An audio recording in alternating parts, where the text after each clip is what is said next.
Next item up is appearances by local citizens and visitors. This is the section where we take anybody's comments in the town and they can bring anything forward to the select board. Barry.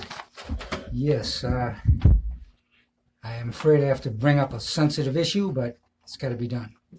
First of all, I'd like to discuss the code of ethics.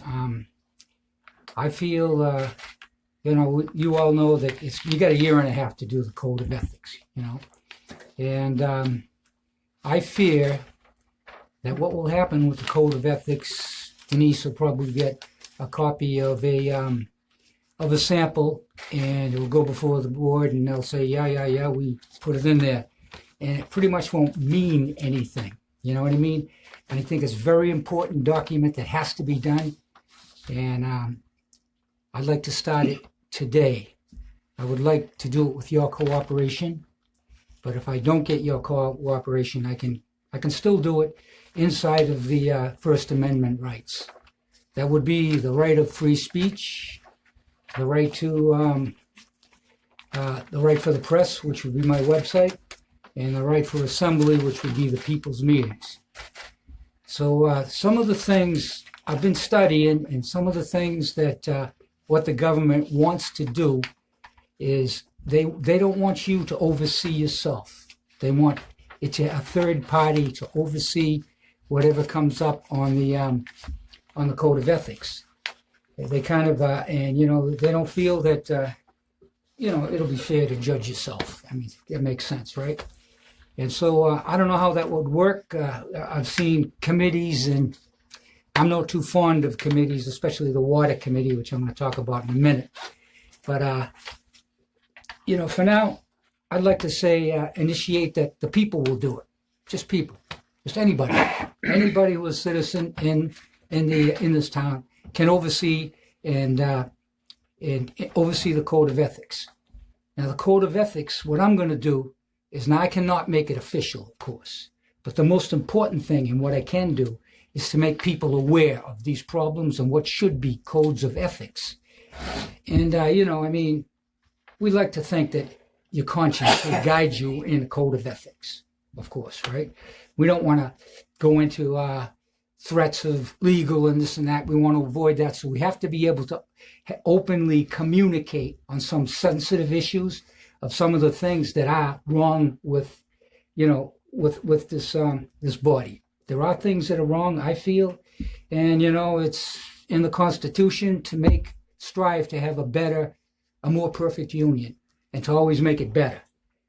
So this is the way I see it, and like I said, I'd like to start today with a very sensitive issue, and it's out of control now, and I'm kind of a little disturbed, but I can handle it.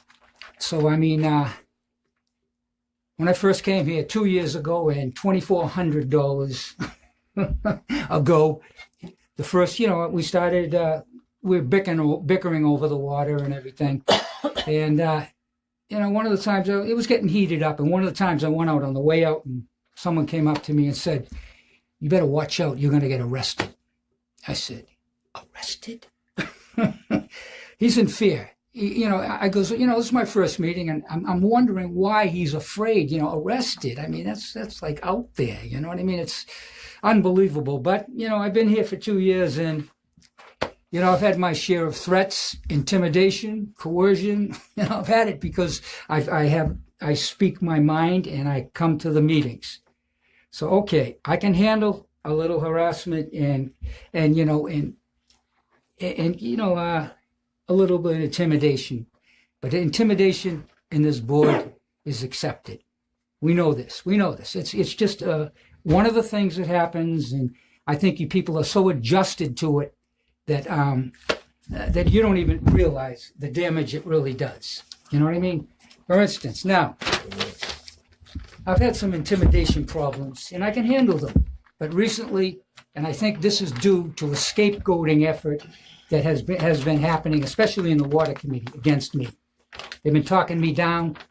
One of the water committee people came forward and they said, I'll leave the name out, and they said, he was right about all the things he said about you at the water committee. So at the water committee, they're doing me in instead of fixing the water. Now, that's not so bad. I can handle, I knew it anyway, but now I heard it verbally. It was done. It was made on a comment in Facebook. 40 people saw it. Okay. They know who it is. So the thing is, you know, this is scapegoating.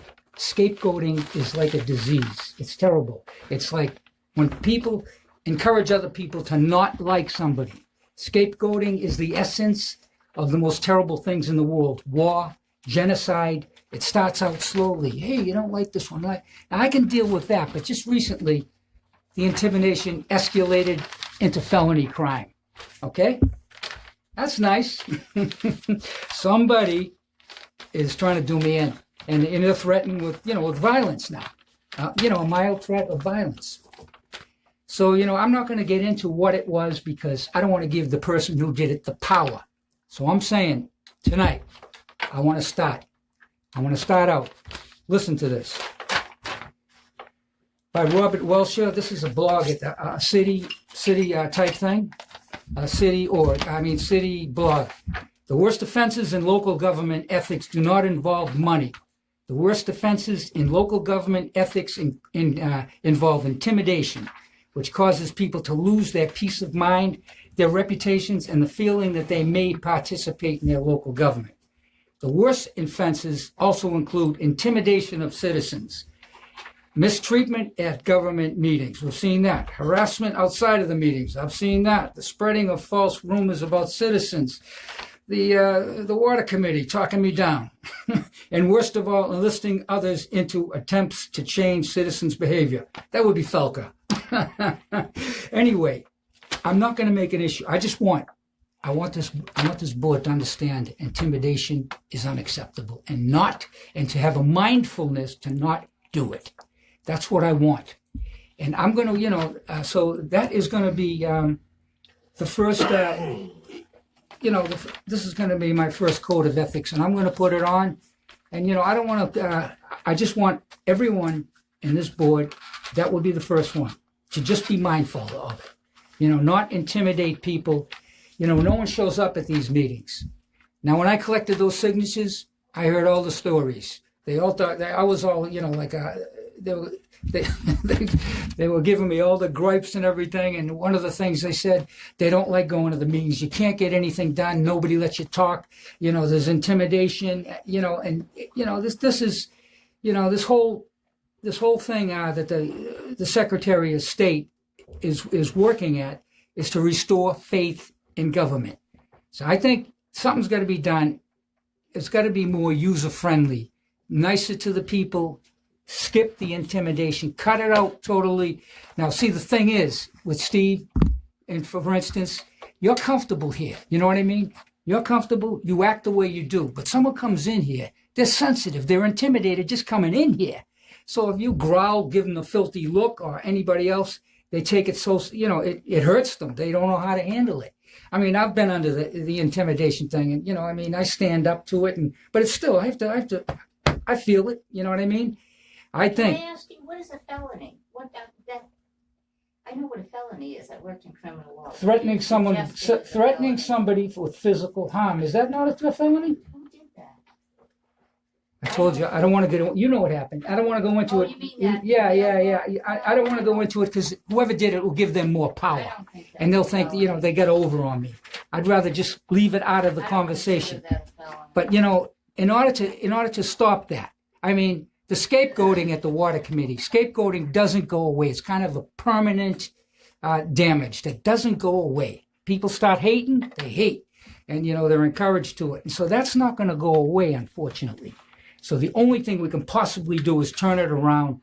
And I'd like someone here to make a public statement that this is unacceptable, threatening people because they're participating in government. Will anybody, please, a statement? Anybody say it is unacceptable and send that message to whoever's doing this crap. Oh, it is acceptable then, or you just don't want to respond. I have a question for you, Larry. Where did that threat take place? The what? Where did that threat take place? My house, my mailbox, actually. That has nothing to do with this board then. Oh, yeah? Scapegoating. I don't believe it has anything to do with this Oh, yeah? board. If it happened at your house, Yeah, you should yeah. have called the police. Oh, I did. Okay. But in the meantime, I was also threatened earlier that week Well, that, by a member of this board. I better watch out in public. I better watch out. Okay, and then this altercation happens. So what I'm saying is we got to address this. This is not good. I know you don't like some of the things I do, but it's just government. I mean, Do you want to clarify who said that to you? no. I don't want to get into I never did that. No, if you're looking at me for that response. I'm not gonna look. I want to move forward. I want to And move there's a forward. reason I said that to you, and it wasn't that I said. I said you had better be careful. That's Okay. different. And it was because you Look, pushed that's your not the hand first time. truck right in front of me and almost tripped me. I did not. See, this is going to be. I did. Well, I tell you what. Who cares? Who cares? I'm telling you. Who cares? It's time Barry, to face. You brought that up, and I have down there the attendant that saw that. So if you want to get into that, we can talk about that. I just let it go. So But did I. obviously, So you're did I. taking it and pushing it to a step further. because someone took it. Someone took. See, the whole thing is a scapegoating thing. The scapegoating thing is a willingness to do someone in, talk about it, talk them up, talk them down. And this was happening. Okay, here's another one, Steve. Okay, I guess I'm going to start using names.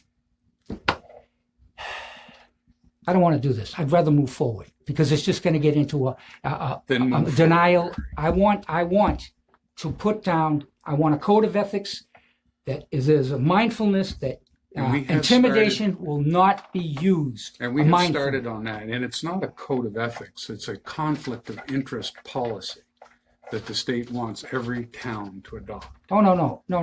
And that's That is only one of the code of ethics. That is only one. There are many. There are many. There's a list of them. The conflict of interest is just one of them. And they told you had to come up with a conflict of interest by policy. June of next year. Yeah. But the code of ethics And is I have the code of secured ethics is that a list. from the, Okay. from the city of the Vermont League of Cities and Towns. They do have a template copy that towns can take, and you work on injecting or removing whatever language to fit your community. And we are working on that. I understand. I have some comments to make on the code of the conflict of interest. Two things I've seen here that are perhaps maybe a conflict of interest, and I have the specifics of the conflict of interest. There are modes of the conflicts of interest, and I've studied up on that, and I'm ready for that whenever you want to do a discussion. But right now, I need somebody to say intimidation is not acceptable. And I know what you're saying, Rick, but I've seen it dozens of times in this meeting, intimidation.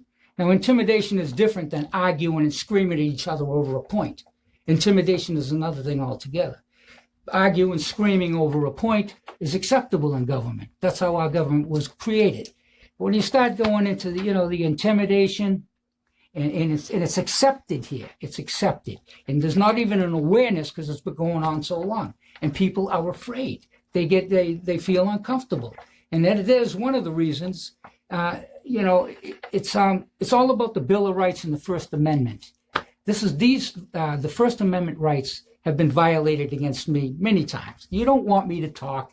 I mean, I've been told, that's the First Amendment rights that have been thwarted.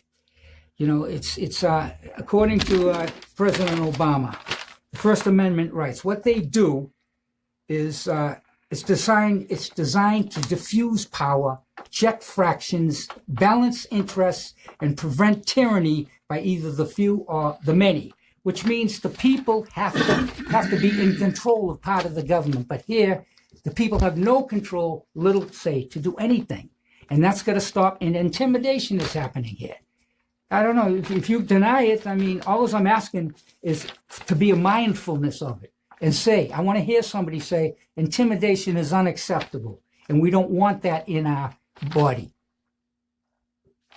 Okay. We are mindful of intimidation. Just, yeah, it's just, All of that's all you can do, a conscience. Can you say, we are mindful of intimidation, we don't want it to happen, and if it happens, make people welcome to say, look, I don't appreciate intimidation, can you cool it, or something, just so people can feel more comfortable here, and that's going to be my first code of ethics that I'm going to have for the people.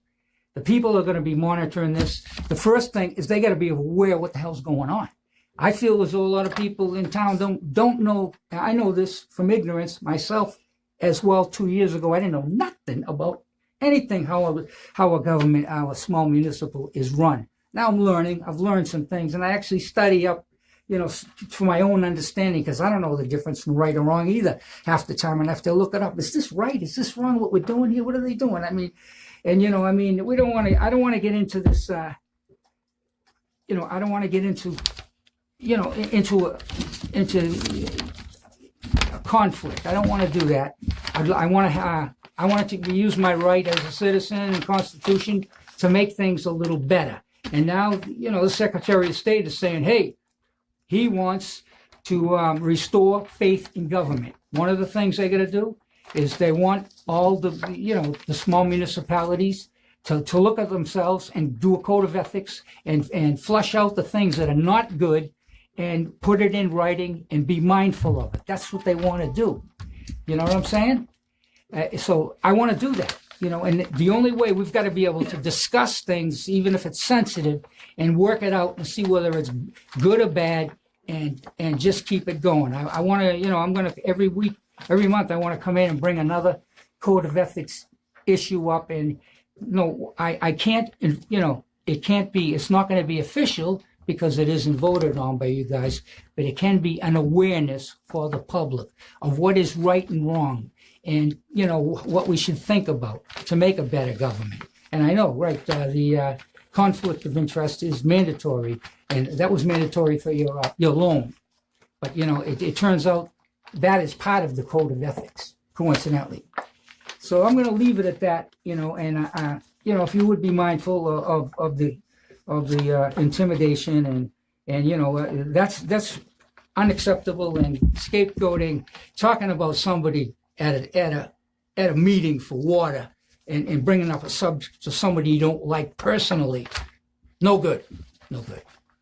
And somebody said it, made a comment in anger against me. This person was right about what he was saying about you at the water meeting. That's not good. That's taboo too. You don't do that. That falls under some type of violation we don't want to know about. But so that's all I want to say. And I know you resent me for saying this, but I'm speaking my mind. It is an open meeting. I'm being open about something that bothers me, and I'm glad you all agree that intimidation is not acceptable. We want to communicate with people. I'll leave it at that. I'm done. Thank you. Thank you very much.